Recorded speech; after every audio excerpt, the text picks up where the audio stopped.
I think Israel is in the process of self-destruction. You talk about the destruction of Israel. How is that even possible when you see a blank check from most of the West? Joe Biden will also face ICC charges. He himself is direct. He's not complicit. He's directly involved. They're violating the laws of proportionality. They're violating the principles of distinction. They're in violation of the Geneva Conventions of 1948. They're in violation of the Genocide Conventions of 1948, the Hague Conventions. 75 Palestinian children being killed every day by the Israeli military for 6 months. That's just children. How is the world allowing this to happen? We will experience a regression. There will be more wars. There will be more genocides. There will be more ethnic cleansings. He said Gaza should be approached like Nagasaki and Hiroshima.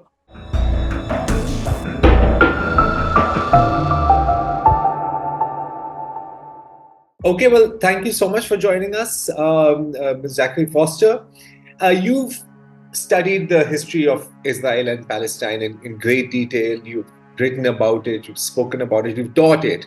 As a matter of fact, your threads, especially on Twitter and various other platforms, are very popular. We've all learned a lot from them. So in the light of history, I'm going to just move this forward a little bit. In the light of history, what do you see as the future of Israel? I think Israel is in the process of self-destruction. I don't think that you can carry out the kinds of atrocious acts of violence that we've seen over the past 6 months and expect that at the end of this, you're going to be treated as a normal country and be able to participate in the global world order. I just don't see that happening. I think that we're going to see more boycotts, more sanctions. I think countries will begin to stop recognizing Israeli travel documents. I think Israeli leaders will face charges at the ICC. I think the ICJ will not just claim that Israel is plausibly carrying out a genocide, but that in fact it is carrying out a genocide. And that will have legal implications for Israeli leaders. They will not be able to travel abroad anymore unless they want to get arrested. So we are beginning to see, I think, the beginning of the end of the state of Israel as we know it today. Okay, I'm just going to push back on that a little. I mean, yes, absolutely, the global environment has changed.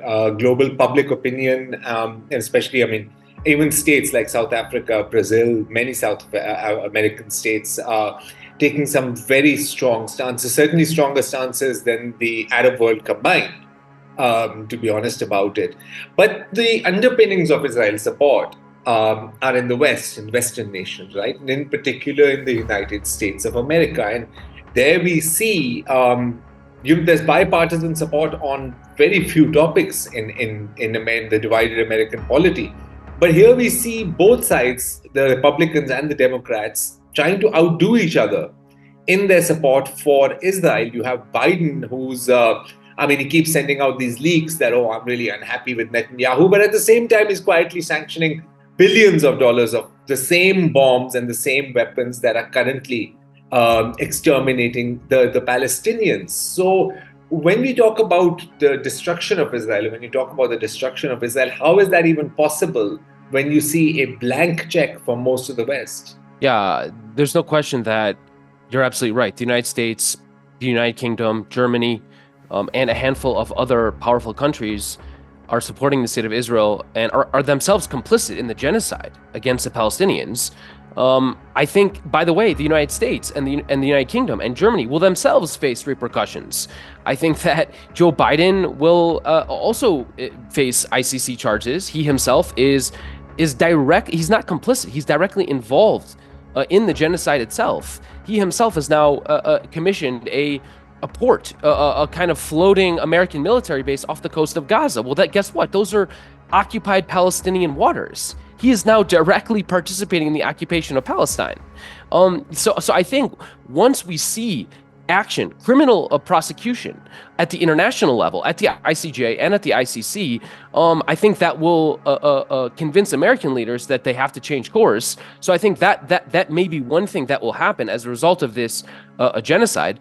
I think a second thing that will happen is we are seeing a dramatic shift in the Democratic Party in the United States. For the first time, I think, in history, so for the first time, full stop, period, We have American Democratic politicians, by the way, mainstream Democrats. I'm not even talking about the squad. I'm not talking about Ilhan Omar or Rashida Tlaib. I'm talking about mainstream Democrats talking about conditioning aid to Israel. And we've never seen that before. This is the first time we've ever seen that. So now you're seeing Israel no longer becoming a bipartisan issue. Israel's becoming essentially a Republican issue. And as soon as Israel becomes a partisan issue, I think then all it takes is a shift in the Democratic leadership in the United States. And there you go. The end of American support for Israel is the next thing that will follow. So you're absolutely correct that in the very short term, it's hard to see where the light is at the end of the tunnel. But I think looking a little bit further out, maybe not this election cycle coming up in November, but 4 years from now, I don't see Israel being able to maintain the support that it has in the United States. I also think that beyond the United States, beyond Europe, what you're seeing is a tidal wave shift in global public opinion.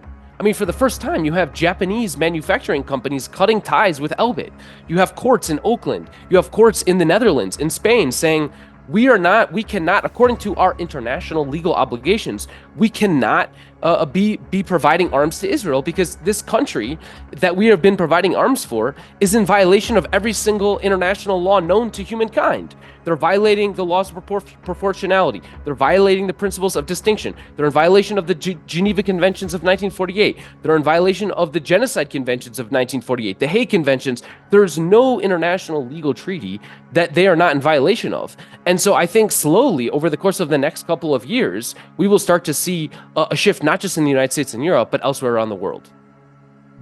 But the Israeli calculation seems to be that in a few years we'll have solved the Palestinian problem. I mean, either by annexation or by elimination. And I absolutely agree with you. What we're seeing is a generational shift. We've never seen this kind of condemnation for Israel. We've never. I mean, the debate itself was forbidden for so long, right? Now at least at the very least, it's a debate. But do you think that shift is going to come in time to save what remains of the Palestinian people? That is the $1 million question. I look, I'm an eternal optimist. I certainly hope that the world will come to its senses and the killing. We're talking about 75 Palestinian children being killed every day by the Israeli military for 6 months. That's just children. How is the world allowing this to happen? But I think you're right that in the short term, you have good reason to be pessimistic. It's not obvious who is going to apply enough pressure on the state of Israel in the next few months in order for the killing to end. So I agree with you. I'm very pessimistic in the short term. I don't see a change in the Biden administration, certainly. And if there's no change from Biden, then there's not going to be a change from the UK or from Germany. But look, I don't think anyone expected that the Ansar Allah movement in Yemen, the Houthis in Yemen, would block international shipping. I don't think, and so you never know. Maybe Hezbollah enters the fray in a way they haven't before. Maybe Egypt decides to open up the border and allow humanitarian aid to let in, allow Palestinians to flee the violence. Maybe Jordan makes a move. Maybe you never really know here. I mean, we're talking about a situation that has been spiraling out of control for months. You saw just I think it was this week, you saw Israel attack, kill 20 some odd people in Aleppo. So maybe Syria makes a move. So I just think we're in a very volatile situation. So I wouldn't discount some of these other potential wild cards. But I think you're absolutely right. In the short term, it is hard to imagine Biden shifting course to such an extent that would actually have an impact on the ground and save people's lives. Okay, now this is the same West that famously talks about, the rules-based order. I mean, I remember when Russia launched its invasion of Ukraine and the kind of coverage we saw, and rightly, Russian war crimes were condemned. There's no doubt about that.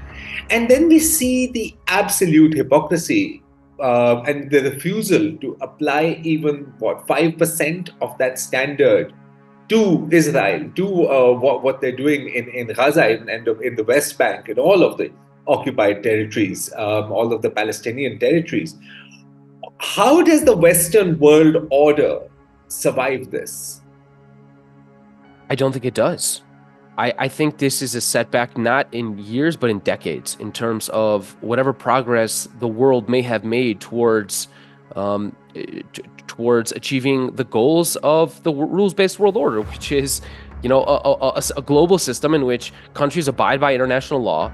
I think the world that we thought we were moving towards, I think this argument that the arc of history bends towards justice. I think what we're seeing right now is evidence that that hypothesis is false. Is that actually the arc of history may not bend towards justice. We may be in a period, it could be years, it could be decades, in which we will experience a regression. There will be more wars. There will be more genocides. There will be more ethnic cleansings. There will be more of these types of events in the coming years for precisely the reason that you stated. Because how can it be that the country that claims to be bringing democracy to various parts around the world, the country that claims, to be defending countries like Ukraine from foreign occupation and invasion, then at the same time go on and carry out a genocide? I mean, it just totally undermines the entire concept that we live in a rules-based world order. And I think the United States can no longer claim any kind of moral high ground. I mean, can you imagine any movement, any organization, any state in the world ever having any regard whatsoever for U.S. A mandate or it's just hard to imagine. So I think you're absolutely right that we've been set back not years but decades. Are we witnessing what could be seen as the last throes? I mean, in the sense, is this a sign of a terminal decline in the supremacy of the West? Does it look that way to you? Look, the U.S. economy is still quite strong relative, certainly, to other important economies around the world, certainly relative to China, which has been experiencing an economic downturn. The Chinese equity market, I think, lost $6 trillion in the past 3 years. The Chinese housing market is in a massive bubble. Europe is struggling. German economy is struggling. UK has had the highest inflation it's ever had in decades. So I think when you look around the world, the United States is still the economic powerhouse of the world, and it will likely remain so for the foreseeable future. And although the US dollar is now facing, I think, challenges, it's still the global reserve currency, and it will probably be so for the foreseeable future. So I think we will continue to live in a world that is a U.S. dominated world where there is a single global hegemon. But at the same time, I think that we are shifting and we are moving from, a single hegemon to a more multipolar world where there are multiple centers of power in China and in Russia, and in the global South, as the BRICS is expanding, as you know, and as well as obviously the United States. I think Mexico is a rising power as well. So I think we're shifting into a world where there's not a single power. There are many powers, but at the same time, there's no question the U.S. is still the global hegemon. Could you? I'm not sure I addressed your question though. That was it. That's pretty much does it. I want to zoom in a little bit on you've spoken a lot about Zionism and Judaism, and I mean Zionism is about 150 years old, toxic, nationalist, racist ideology. Judaism is a millennia old religion, right? One of the great religions of the world. But increasingly, we see also that despite, and these may have been successful efforts for some time, the attempt to conflate Judaism with Zionism by Zionists, by the Israelis in particular. We've seen a lot of people of the Jewish faith in the United States, across the world, also stand up and refuse to be counted as Zionists. In fact, saying that, this is a disgrace to Judaic traditions, what Israel is doing. How significant a shift is that? Or is that something that's always been sort of an underlying factor? Zionism and Judaism, as you said, are different categories of ideologies, right? Judaism is a religious ideology. Zionism is a political ideology. And that's why over the course of the past 150 years, you've had non-Zionist Jews, anti-Zionist Jews, Zionist Jews, and you've had non-Zionist, non-Jews, Zionist non-Jews, and anti-Zionist non-Jews. In fact, if I had to try to summarize the history of the past 150 years, I would probably say that it's more likely that you were Zionist if you were also anti-Semitic. That is, if you also hated the Jews. I think those two ideologies, anti-Semitism, hatred towards Jews, and Zionism, the belief that Jews should all go to Israel and establish a Jewish state in the land of Israel, in the land of Palestine, those two ideologies have a tremendous amount in common. Because in Europe in the 19th century, what you had anti-Semitism was pervasive, right? And so and why was it pervasive? Because all of these European Christians, many of them were deeply religious Christians, by the way. They had all these messianic views that at the end of days, Jesus will return to planet Earth. There'll be a second coming of Christ. And if the Jews don't accept Jesus as their Lord and Savior, they'll all burn in hell for all eternity. And so they all believed that, wow, Jews should move to Palestine based on this deeply anti-Semitic belief. It wasn't just anti-Semitism that led them it wasn't just this messianic Christianity that led them to be Zionists, but it was also just the deep-seated hatred towards Jews. They wanted them out of Europe. They wanted to rid Europe of the Jews because Jews were leeches, right? This is how they thought Jews were the financiers and that they were controlling everything.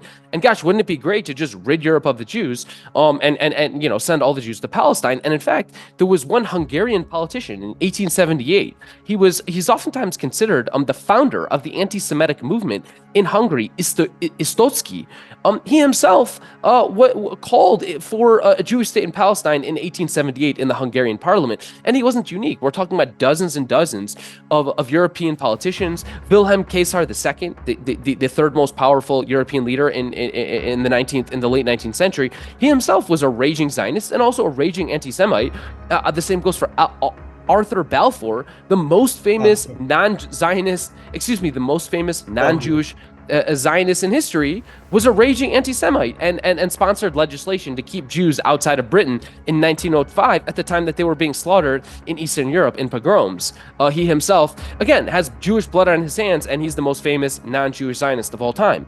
And so I think what you have a movement that is hell-bent on taking over Palestine, and lo and behold, that movement that claims as a kind of a nationalist, toxic, a fascist movement that says we need to create a Jewish homeland where Jews that guarantees Jewish development and Jewish prosperity and Jewish self-determination.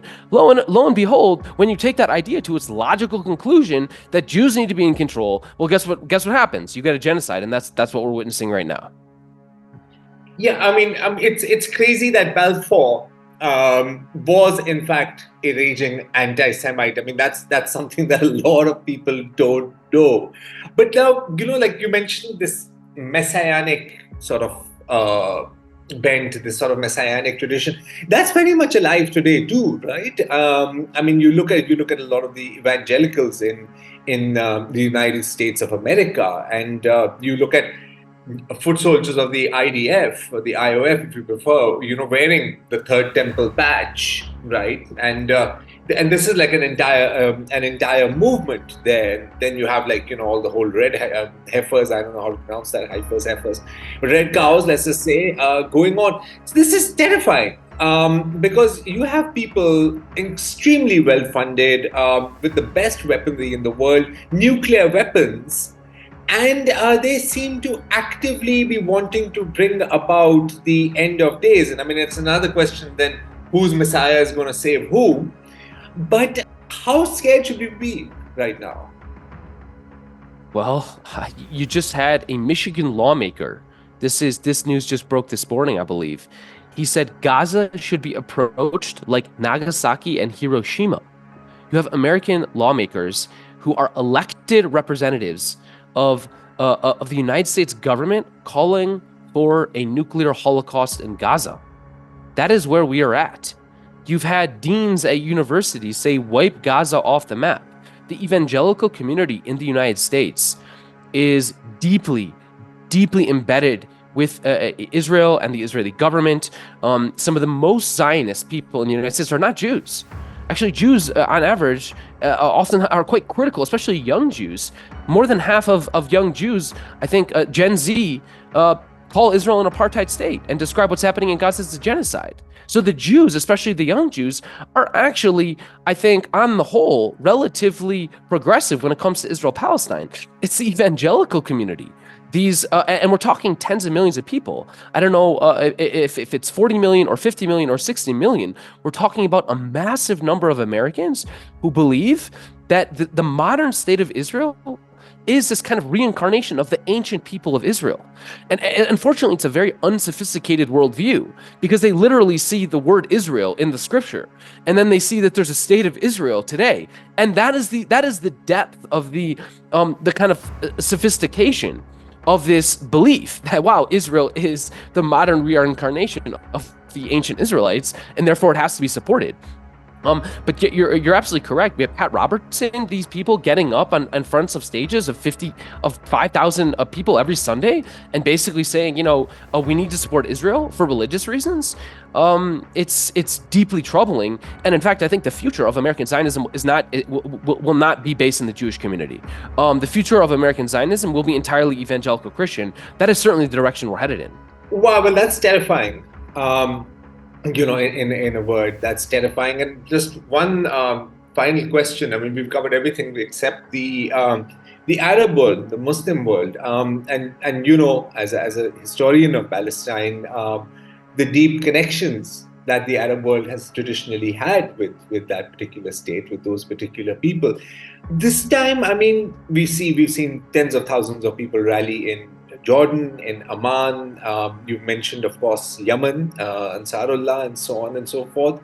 But the Arab states, the Arab government, the Arab leaderships, they seem to be, well, if not complicit, then at least silent. What do you think would take for that to change? If 6 months of genocide and 33,000, probably more like 40 to 50,000 dead Palestinians is not enough for them to take action, I honestly don't know if anything would get them to take action. I think, again, you have the Ansar Allah movement has been, I mean, maybe aside from South Africa, is probably the most, I think has done the most for the Palestinians, maybe more so than South Africa. But I think you're absolutely correct to ask what could possibly get these countries to do something.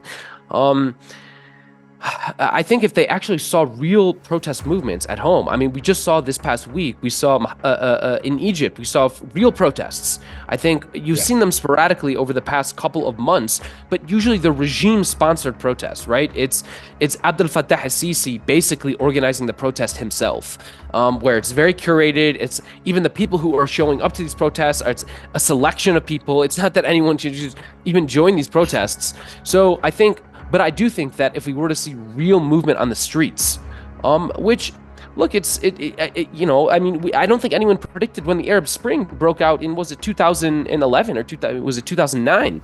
I don't think anyone predicted that.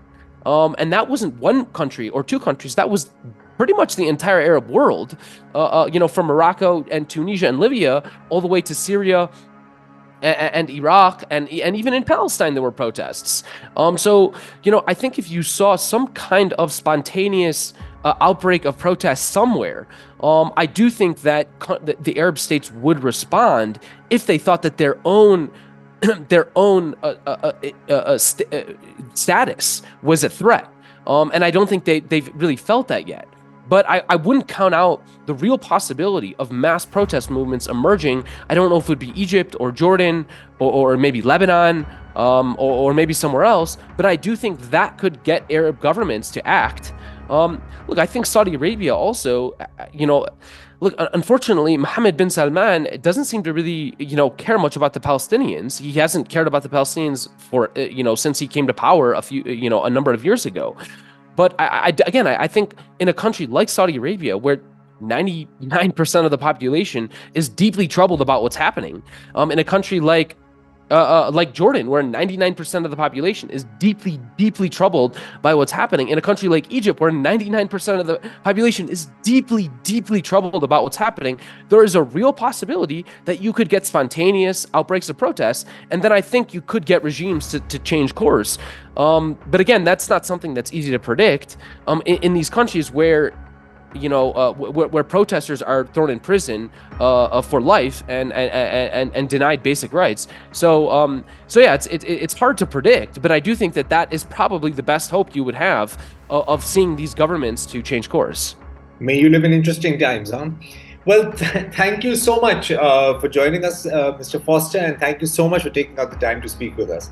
It's been an honor. Thank you so much for having me. Take care.